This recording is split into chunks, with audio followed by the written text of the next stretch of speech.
Assalamualaikum warahmatullahi wabarakatuh. Kami dari kelompok ingin menjelaskan tentang perencanaan pembelajaran UBD. Sebelumnya, perkenalkan anggota kelompok. Saya sendiri, Mimi Roza, ada Depiani, Julita Sari, Renov Mulyawan, dan Yulia. Baik, pada slide pertama saya sendiri yang akan menjelaskan tentang pengertian UBD. Apa sih UBD itu? Understanding by Dissect atau disebut UBD adalah pembelajaran dan pengembangan kurikulum yang fokus pada meningkatkan pemahaman dan kualitas pembelajaran. Ini dikembangkan oleh Sir Richard Elmore dan Sir Grant Wingis, dua guru yang berpengalaman di bidang pendidikan. UBD memiliki 3 komponen utama yang merupakan dasarnya, yaitu Baiklah, di sini saya akan menjelaskan 3 komponen kurikulum UBD yang berbentuk backward atau mundur. Yang pertama yaitu tujuan. Dengan menentukan tujuan pembelajaran, guru dapat memilih prioritas tujuan pembelajaran supaya sesuai dengan hasil yang diinginkan. Tujuan pembelajaran harus disusun dengan memperhatikan karakteristik peserta didik. Guru harus mengetahui kebutuhan belajar dan tingkat capaian peserta didik sebelum menentukan kompetensi yang diharapkan. Tujuan pembelajaran harus disusun dengan memperhatikan bukti yang diamati dan diukur pada peserta didik sehingga peserta didik dapat dinyatakan mencapai tujuan yang sesuai. Yang kedua yaitu asesmen. Dengan menentukan asesmen, guru dapat mengetahui ketercapaian tujuan pembelajaran dengan menggunakan asesmen. Nah, asesmen adalah proses pengumpulan dan pengolahan informasi untuk mengetahui kebutuhan belajar. Nah, di sini ada 3 jenis asesmen yang perlu diterapkan guru dalam mengukur hasil belajar peserta didik. Yang pertama yaitu asesmen diagnostik, yaitu asesmen dilakukan sebelum menyusun kegiatan pembelajaran. Asesmen diagnostik ini ada 2 hal. Yang pertama asesmen aspek kognitifnya, yaitu aspek yang mengetahui kemampuan awal siswa dalam materi pembelajaran. Bisa contohnya seperti kita tes menulis atau tes belajar.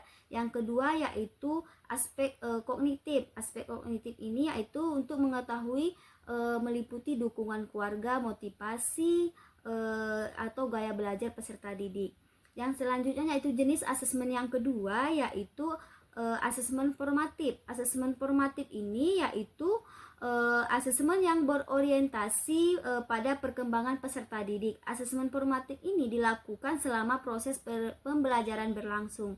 Tujuan dari asesmen formatif ini untuk mengetahui pengetahuan peserta didik selama proses pembelajaran. Contohnya bisa kita lihat melalui kuis, presentasi, penilaian diri atau penilaian dari teman sejawat.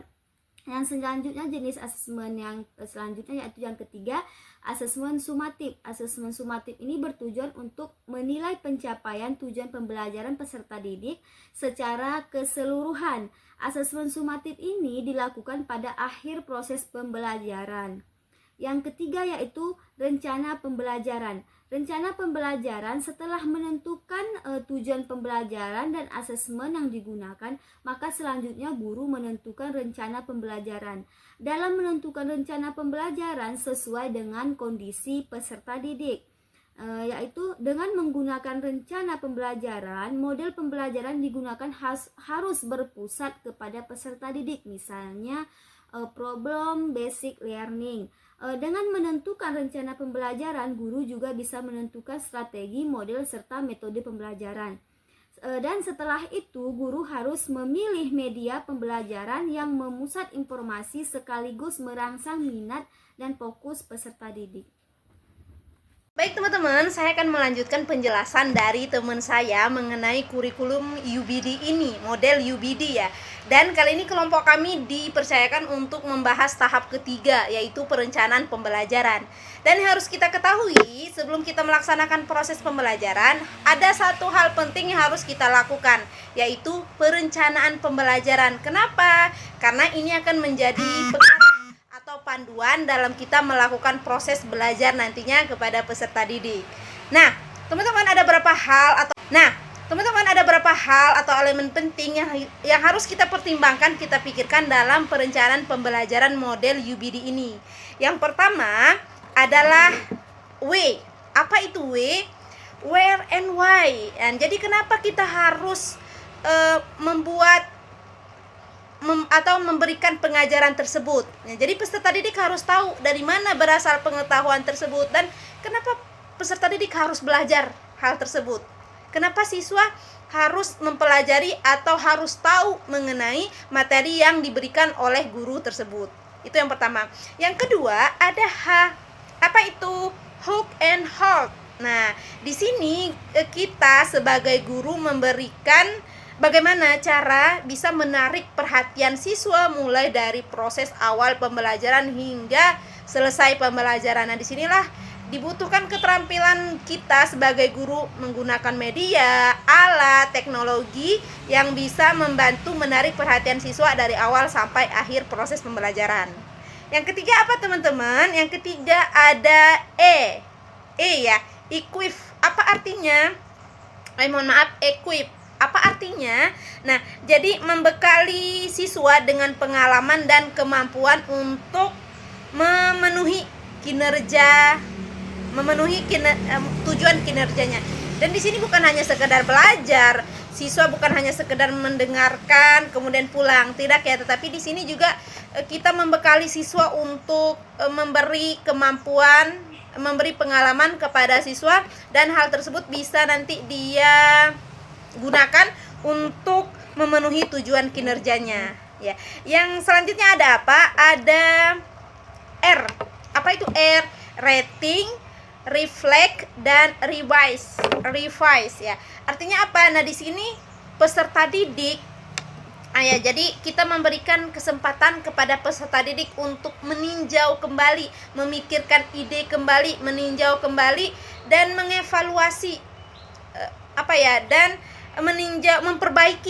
memperbaiki pemahaman peserta didik. Nah, mungkin dari pekerjaan mereka ada yang kurang. Nah, jadi kita memberi kesempatan kepada peserta didik untuk meninjau kembali, kemudian untuk memikirkan kembali atau memperbaiki kembali pekerjaan yang mereka lakukan. Apakah ada yang kurang yang harus dikerjakan atau ada yang ditingkatkan dan lain sebagainya.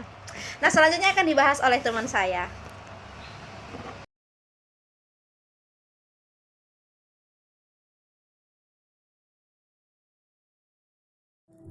Baiklah, saya akan melanjutkan yang poin ketiga, yaitu exhibit and evaluate. Yaitu guru mengajak peserta didik untuk menunjukkan, memperlihatkan, dan menyampaikan pendapat pemahamannya, kemudian mengikut sertakan, mengevaluasi pekerjaan peserta didik. Yang selanjutnya Taylor Student, yaitu pembelajaran harus disesuaikan dengan kebutuhan, minat, dan kemampuan peserta didik yang berbeda-beda.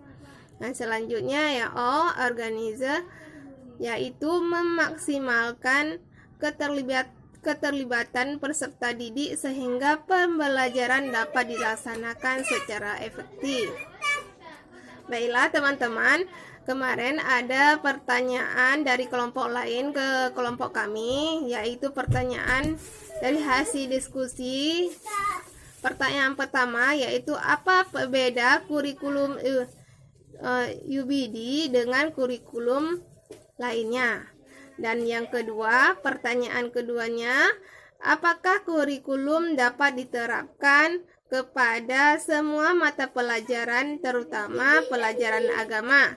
Karena UBD menekankan pemahaman bermakna pada peserta didik. Itu akan dijawab oleh kawan saya, yaitu Renaf Mulyawan.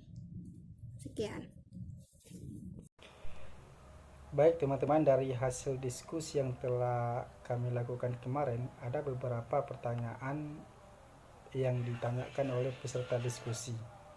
Yang pertama itu adalah mengenai apakah yang membedakan kurikulum UBD dengan kurikulum yang lainnya.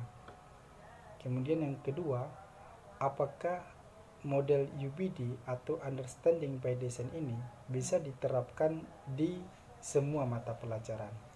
Itu adalah apakah yang membedakan model UBD dengan model yang lain. Yang membedakan model UBD dengan yang lain itu adalah terletak pada tujuan. Jadi UBD ini berbentuk forward atau mundur. Pertama adalah ditentukan, yang pertama itu adalah bagaimana menentukan tujuan pembelajaran. Setelah tujuannya jelas, kemudian barulah dilakukan asesmen dan perencanaan pembelajaran. Sedangkan model yang lain itu adalah biasanya tujuannya itu diberikan di akhir. Yang pertama itu adalah merancang pembelajaran terlebih dahulu, kemudian baru melakukan asesmen, dan barulah tujuan pembelajaran itu dibentuk. Jadi UBD ini adalah tujuan pembelajaran itu dilakukan pertama, sedangkan model yang lain tujuannya itu model kurikulum Understanding by Design ini itu bisa diterapkan di semua mata pelajaran. Bahkan UBD ini lebih memungkinkan, memudahkan guru untuk merancang suatu pembelajaran. Karena yang pertama dibuat itu adalah bagaimana tujuan pembelajaran itu.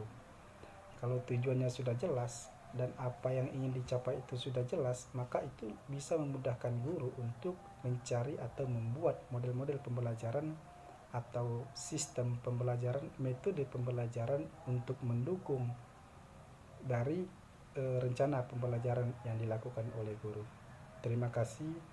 Baik, itu saja yang dapat kami sampaikan dari kelompok kami. Mudah-mudahan dapat dipahami, dan kalau ada kesalahan mohon dimaafkan. Terima kasih. Wassalamualaikum warahmatullahi wabarakatuh.